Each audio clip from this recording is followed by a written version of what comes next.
नमस्कार दोस्तों, स्वागत है आपका हमारे अपने चैनल पर फिर से एक बार। और अब हम स्टार्ट कर रहे हैं फिर से हमारा एक प्रैक्टिस सेशन। जैसे कि हमने प्रैक्टिस सेशन स्टार्ट किए थे जिसमें हम आपको डिफरेंट सब्जेक्ट के एमसीक्यूज कराते थे। तो आज की हमारी जो प्रैक्टिस सेक्शन की क्लास है इसमें हम कंप्यूटर के क्वेश्चंस करने वाले हैं।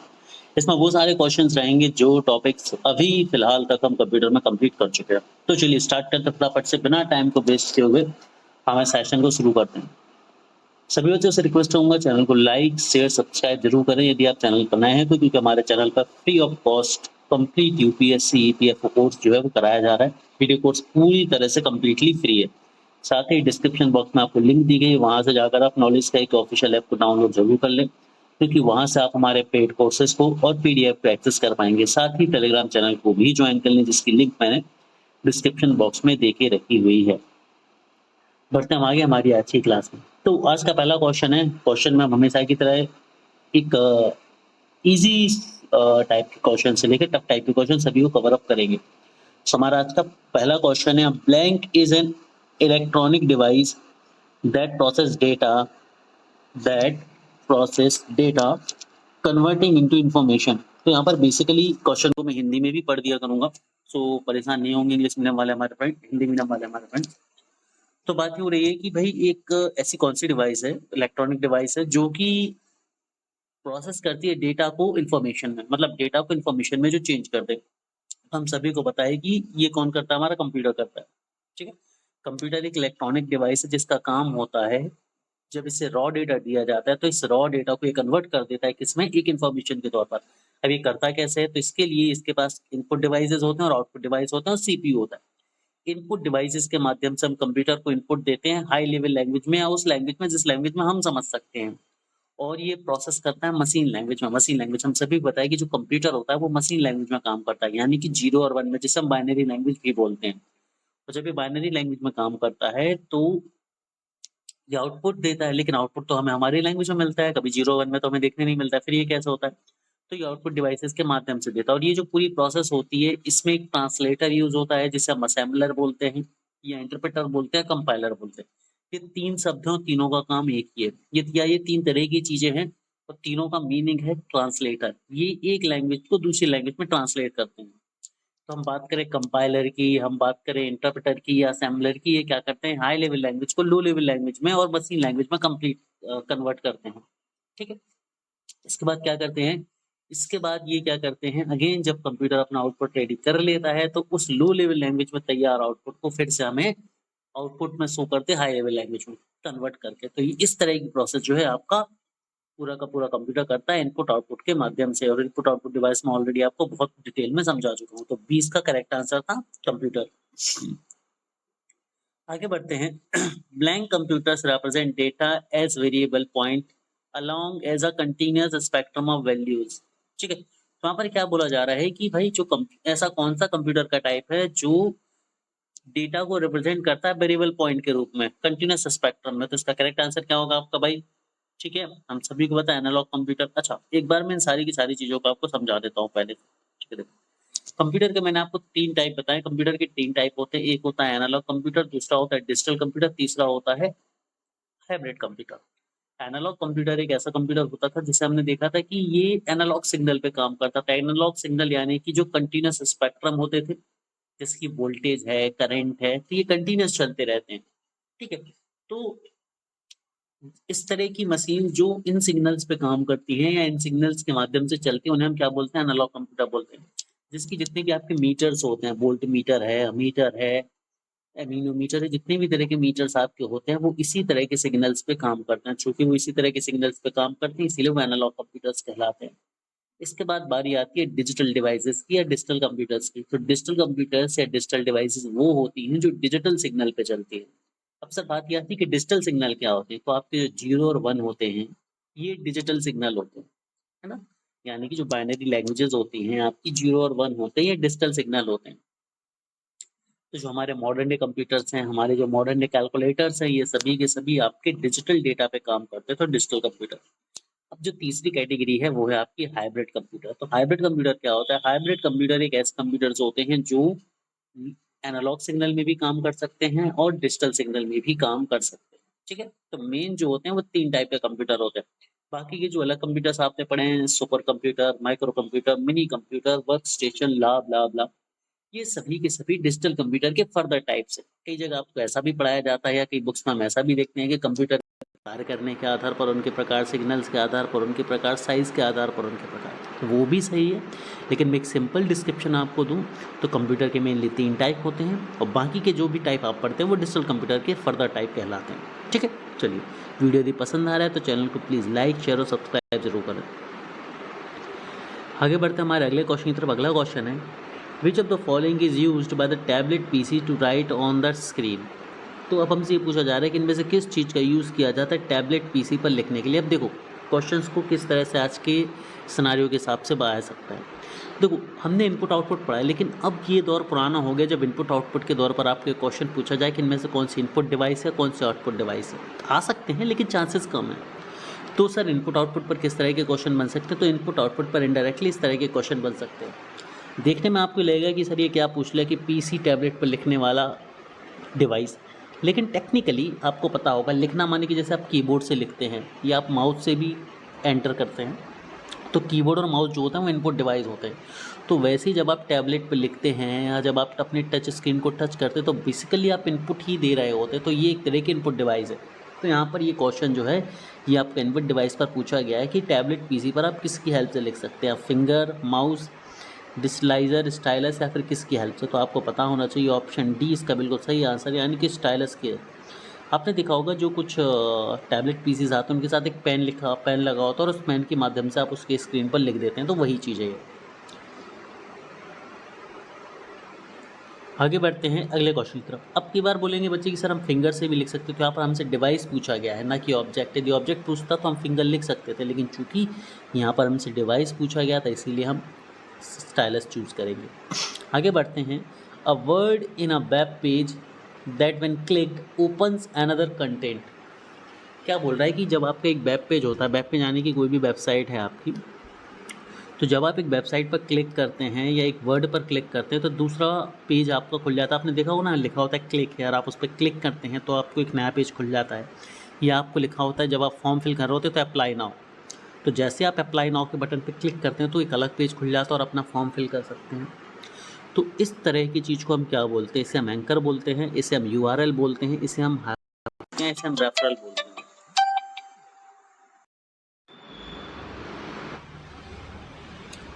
तो जब हम क्लिक करेंगे तो उसे हम क्या करेंगे, तो इसका जो सही आंसर होगा दोस्तों वो होगा आपका हाइपरलिंक। जी हाँ दोस्तों, जब कभी भी आप एक वेब पेज देखते हैं और इस वेब पेज में किसी भी वर्ड पर क्लिक करते हो तो आपको एक नई लिंक ओपन हो जाती है, या एक नया वेब पेज ओपन हो जाता है, तो उसे हम हाइपरलिंक,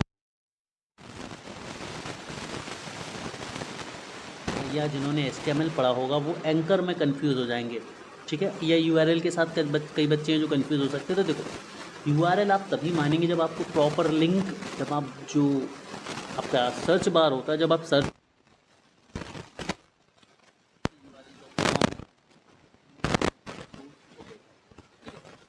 तो जब आप बार में ही लिंक को डालेंगे तो हमें लिंक को यूआरएल कहते हैं। लेकिन जब वही लिंक एक वर्ड के पीछे छुपी होती है वेब पेज में और उस पर क्लिक करके आप नई जगह पर, उसे हम हाइपर लिंक कहते हैं। एंकर क्या होता है, एंकर एक्चुअली टैग होता है, कोई लिंक नहीं होता, और टैग प्रोग्रामर्स यूज़ करते हैं, ना कि हमें देखें। ठीक है, आगे बढ़ते हैं। A network blank is a central structure that connects other portions of the network. ठीक है, क्या बोला गया है कि जो नेटवर्क है एक सेंट्रल स्ट्रक्चर है, इनमें से कौन सा जो है एक नेटवर्क का सेंट्रल स्ट्रक्चर है जो नेटवर्क के बाकी कंपोनेंट को या बाकी पोर्शंस को कनेक्ट करता है। तो क्या बोलेंगे, इसे आप ट्रंक बोलेंगे, इसे आप बैकबोन बोलेंगे, इसे आप प्रोटोकॉल बोलेंगे, इसे आप सर्वर बोलेंगे। तो इसका करेक्ट आंसर होगा दोस्तों सर्वर। ठीक है, ठीक है, ट्रंक, बैकबोन, प्रोटोकॉल तो नहीं होगा, क्या होगा इसका सर्वर आंसर होगा। ठीक है, ऑप्शन बी जो इसका बिल्कुल सही है, बैकबोन। खैर ये गलत ऑप्शन लिखा हुआ है, सभी को कनेक्ट सर्वर करता है further. You can organise your bookmark using. अब देखो ये कुछ ऐसे क्वेश्चन है जो प्रैक्टिकल यूज़ में आने वाली चीज़ें हैं, और आजकल जो क्वेश्चन सिनारियोज में देखने को हमें मिल रहे हैं प्रैक्टिकल यूज़ पर बेस्ड ही दिख रहे हैं। तो क्वेश्चन ये कि you can organise your bookmarks using, हम अपने बुक मार्क्स को किसकी हेल्प से ऑर्गेनाइज कर सकते हैं, स्ट्रक्चर्स के माध्यम से, कंटेनर्स के माध्यम से, फोल्डर्स के माध्यम से, माइनसेस के माध्यम से या फिर चार्ट के माध्यम से। इसका जो करेक्ट आंसर है दोस्तों ऑप्शन नंबर सी, यानी कि फोल्डर्स के माध्यम से हम अपने जितने भी बुकमार्क्स होते हैं उन्हें मैनेज कर सकते हैं। नेक्स्ट क्वेश्चन आपकी स्क्रीन पर ये रहा, विच की will launch the start button. क्या बोला गया कि इनमें से ऐसी कौन सी की है जो लॉन्च बटन को स्टार्ट कर देती है, सॉरी लॉन्च कर देती है स्टार्ट बटन को, माफ़ी चाहूँगा। अब हमारे पास ऑप्शन क्या क्या है, ES यानी कि स्केप की, बी यानी कि बी ऑप्शन में शिफ्ट की है, सी ऑप्शन में आपको विंडोज़ की है, डी ऑप्शन में शॉर्टकट्स है, या फिर option number D none of the above. ठीक है, इंपॉर्टेंट क्वेश्चन है। अब ये वही लोग कर पाएंगे जिन्होंने सही में क्वेश्चन या जो कंप्यूटर है वो चलाया होगा, इस तरह की चीज़ें करी होंगी। तो उसका जो करेक्ट आंसर है विंडोज़ की। ठीक है, जैसे आप विंडोज़ की पे क्लिक करते हो तो आपका स्टार्ट होम जो है वो खुल जाता है। ठीक है, हम सभी को पता है, जब मैंने आपको कीबोर्ड पढ़ाया था तो मैंने कीबोर्ड आपको बहुत डिटेल में पढ़ाया था और कीबोर्ड के सारे कीज़, उनके सारे फंक्शंस बताए थे। हमने देखे थे कि कीबोर्ड में अल्फ़ान्यूमेरिक कीज़ होती हैं, न्यूमेरिक कीज़ होती हैं, फंक्शन कीज़ होती है, मॉडिफायर कीज़ होती हैं और स्पेशल पर्पज़ कीज़ होती हैं। ठीक है, तो आपकी जो विंडो है ये एक तरह की स्पेशल पर्पज़ की है या मॉडिफायर की भी हम इसे बोल सकते हैं। शिफ्ट अल्ट कंट्रोल के अलावा विंडो भी आपकी जो है एक मॉडिफायर की तरह ही काम करती है। आगे बढ़ते अगले क्वेश्चन की तरफ हम चलते हैं। अगला क्वेश्चन आपकी स्क्रीन पर ये रहा, computer uses blank the number system to store data and perform calculation. तो कंप्यूटर इनमें से क्या यूज़ करते हैं, कंप्यूटर इनमें से कौन सा नंबर सिस्टम यूज़ करते हैं डेटा को स्टोर करने के लिए और कैलकुलेशन को परफॉर्म करने के लिए। तो डेसिमल, हेक्साडेसिमल, बाइनरी, ऑक्टल या नन ऑफ दीज, कौन सा सिस्टम जो है वो कंप्यूटर यूज़ करते हैं। तो देखो, हम सभी को पता है कि कंप्यूटर के अंदर जो कैलकुलेशन होती है वो सारी की सारी बाइनरी लैंग्वेज में होती है। बाइनरी यानी कि सिर्फ और सिर्फ 0-1 के कॉम्बिनेशन में, यानी कि कंप्यूटर में जो भी डेटा होता है, जो भी प्रोसेस होती है वो 0 और 1 के फॉर्म में होती है। यदि आज आपको ये कंप्यूटर लिखा दिख रहा है तो कंप्यूटर हमें लिखा दिख रहा है, लेकिन कंप्यूटर के अंदर कंप्यूटर इसे किस में प्रोसेस कर रहा होगा, इसके इक्विवेलेंट 0-1 कोड में प्रोसेस कर रहा होगा कंप्यूटर इसे। ठीक है, तो कंप्यूटर के साथ ऐसा सिनेरियो है कि कंप्यूटर हर एक चीज़ को 0 और 1 यानी कि बाइनरी लैंग्वेज में प्रोसेस करता है। बाइनरी लैंग्वेज को हम मशीन लैंग्वेज और लो लेवल लैंग्वेज दोनों ही बोलते हैं। तो याद रखना है, बाइनरी लैंग्वेज हो, लो लेवल लैंग्वेज बोला जाए या मशीन लैंग्वेज बोला जाए, ये तीनों की तीनों चीज़ें सेम ही होती हैं। ठीक है, अब कुछ बेस की बात कर लेते हैं इन सभी लैंग्वेज की। बाइनरी इसमें बेस 2 का होता है, बेस 2 का होता है यानी कि 0 और 1 दो ही डिजिट्स इसमें अवेलेबल होते हैं। इसके बाद आता है ऑक्टल। ऑक्टल में हमें बेस 8 का देखने को मिलता है, यानी कि 0 से लेके 7 तक का डिजिट्स होते हैं इसमें। याद रखना, ऑक्टल में कहाँ से कहाँ तक डिजिट होते हैं, 0 से लेके 7 तक के डिजिट्स होते हैं। फिर हम देखते हैं डेसिमल। डेसिमल में हमें 10 का बेस होता है, यानी कि 0 से लेके 9 तक के नंबर्स होते हैं जो गिनती आप पढ़ते हैं वो। और हेक्साडेसिमल में 16 का बेस होता है। कितने का बेस होता है, 16 का बेस होता है। चलिए आगे बढ़ते हैं। हमारा अगला जो क्वेश्चन है वो आपके फ्लॉपी ड्राइवर से है कि floppy driver, hard drives and tapes drives are all use of blank to read data. मतलब क्या बोला गया है कि जो फ्लॉपी ड्राइव्स होती हैं या हार्ड ड्राइव्स होती हैं या टेप ड्राइव्स होती हैं या आपकी मेमोरी डिवाइस है। देखो, मैंने मिक्स क्वेश्चन लिए हैं, मैंने इनपुट आउटपुट से भी क्वेश्चन लिए, मैंने इंटरनेट से भी क्वेश्चन लिए, मैंने बेसिक कंप्यूटर से भी क्वेश्चन लिए, नेटवर्क से भी क्वेश्चन लिया। जिस तरह से थोड़ी सी मिक्स प्रैक्टिस आपकी अब होती रहे। यहाँ पर बात करी जा रही है कि जो ये तीनों चीज़ें हैं ये किस चीज़ का यूज़ करती हैं अपने अंदर स्टोर डेटा को रीड करने के लिए। ये लेज़र का यूज़ करती हैं, ये सेंसर का यूज़ करती है, मैग्नेट का यूज़ करती हैं, या फिर पेन का यूज़ करती है। किसका यूज़ करती है, फटाफट से बताओ मुझे। ठीक है, हर एक स्टूडेंट को कोशिश करनी है कि वो रिप्लाई करे। दूसरी चीज़, यदि अभी तक आपने हमारी डिटेल्ड वीडियो लेक्चर्स को नहीं देखे हैं तो इसकी लिंक मैंने जो है वो डिस्क्रिप्शन बॉक्स में डाल दी है, प्लेलिस्ट तैयार कर दी गई है। तो रिक्वेस्ट करूँगा कि सभी बच्चे इस पूरी की पूरी क्लास को देखें, क्योंकि मैं बहुत डिटेल में एक बेसिक कंप्यूटर कोर्स आप सभी के लिए करा रहा हूँ, जिसमें बेसिक टू एडवांस सब कुछ कवर किया जा रहा है हमारी तरफ से। तो इसका करेक्ट आंसर ऑप्शन सी है, यानी कि मैग्नेट। तो याद रखना है कि floppy drives, hard drives, tape drives, ये सभी की सभी डेटा को रीड करने के लिए मैग्नेट का यूज़ करती है, इसीलिए ना मैग्नेटिक डिस्क भी कहा जाता है। इन सभी को याद रखना है, इन सभी को मैग्नेटिक डिस्क भी कहा जाता है। अगला क्वेश्चन है आपका, the number of pixel displayed on a screen is known as the screen blank. यानी कि एक स्क्रीन पर जितने भी पिक्सल दिखते हैं उसे हम क्या बोलते हैं, रेजोल्यूशन बोलते हैं, कलर पाथ बोलते हैं, रेफ्रेश रेट बोलते हैं, व्यूइंग साइज़ बोलते हैं, नन ऑफ द अबव। देखो, यदि आप लोगों ने जब फ़ोन खरीदे होंगे तो आप लोगों ने हमेशा देखा होगा कि इसका रेजोल्यूशन कितना है, 1280, 720 या इस तरह का कितना रेजोल्यूशन है। तो बेसिकली क्या होता है, पिक्सल्स क्या होते हैं, देखिए इमेज या कंप्यूटर की जो स्क्रीन होती है पिक्सल से मिलकर बनी होती है, और पर इंच में जो पिक्सल होते हैं उसे रेजोल्यूशन कहते हैं। रेजोल्यूशन जितना ज़्यादा होगा इमेज क्वालिटी उतनी अच्छी होगी, यानी कि पिक्सल्स पर इंच में जितने ज़्यादा होंगे उतना ही अच्छा रेजोल्यूशन होगा। जितना अच्छा रेजोल्यूशन होगा वो सिस्टम उतनी अच्छी इमेज दिखाएगा, उतना अच्छा वीडियो दिखाएगा। आपने देखा होगा कि पहले जब आप फ़ोटो क्लिक करते थे उनको जूम करने पर वो ब्लर हो जाती थी, फट जाती थी, लेकिन आज के समय इतने अच्छे सिस्टम्स आ रहे हैं, इतने अच्छे कैमराज आ रहे हैं कि आप कितना भी जूम करें इमेजेस फटती नहीं है, ब्लर नहीं होती।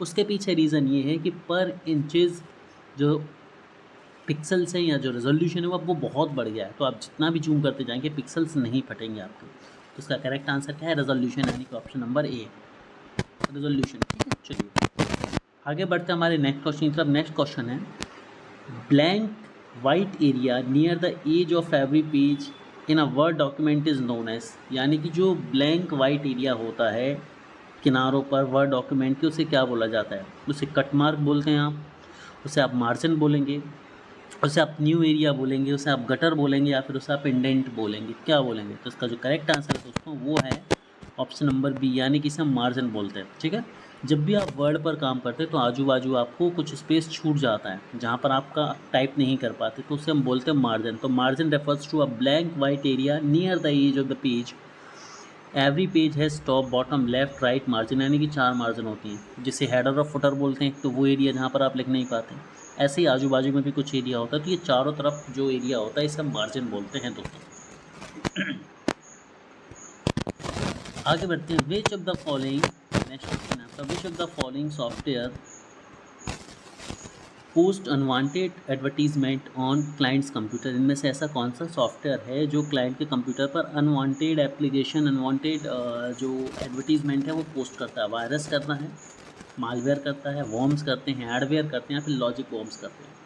तो इसका करेक्ट आंसर है दोस्तों ऑप्शन नंबर डी, एडवेयर। कौन करते हैं ये, एडवेयर का काम होता है। एडवेयर क्या करते हैं, अनवांटेड एडवर्टीजमेंट जो है वो भेजते हैं। तो ये सभी के सभी वायरस के प्रकार हैं, वायरस हुआ, मालवेयर हुआ, वॉर्म्स हुआ, एडवेयर हुआ, लॉजिक वॉर्म्स हुआ, है ना। वायरसेस हम सभी को पता है नॉर्मल वायरस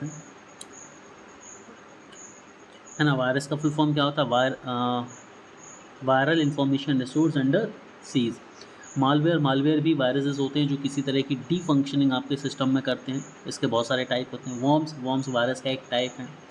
ये इस तरह के होते हैं कि ये क्या करते हैं, कुछ नुकसान नहीं पहुंचाते, बस आपके सिस्टम में आ जाएंगे और अपने आप को रिप्लिकेट करते रहेंगे, मतलब अपनी संख्या बढ़ाते रहेंगे, डबल होंगे, डबल से फिर डबल हो जाएंगे और डबल, और एक समय ऐसा आएगा जब पूरी की पूरी मेमोरी आपकी वॉर्म से भर जाएगी और आपके पास अपना स्पेस जो है रखने के लिए भी जगह नहीं बचेगी। इसके अलावा एडवेयर वो होते हैं जो आपके सिस्टम में बार बार अनवांटेड ऐड दिखाते हैं, वो एडवेयर्स होते हैं।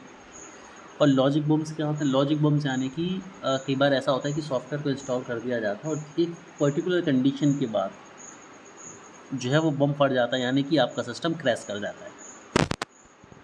चलिए, तो यहाँ पर दोस्तों हमारी आज की क्लास खत्म होती है। मैं उम्मीद करता हूँ कि सेशन, ये क्लास आप सभी बच्चों को बहुत पसंद आ रहा होगा, आप सब लोग बहुत एंजॉय कर रहे होंगे। इस तरह से हम डेली सेशन आपको अवेलेबल कराते रहेंगे, जिसमें हम हर एक सब्जेक्ट के प्रैक्टिस क्वेश्चन आपको कराएंगे, और अगले 6 महीने बी प्रो सीरीज़ में आपको इस तरह की चीज़ें मिलती रहेंगी। तो पढ़ते रहिए, आगे बढ़ते रहिए। Have a great day everyone, bye bye, good night.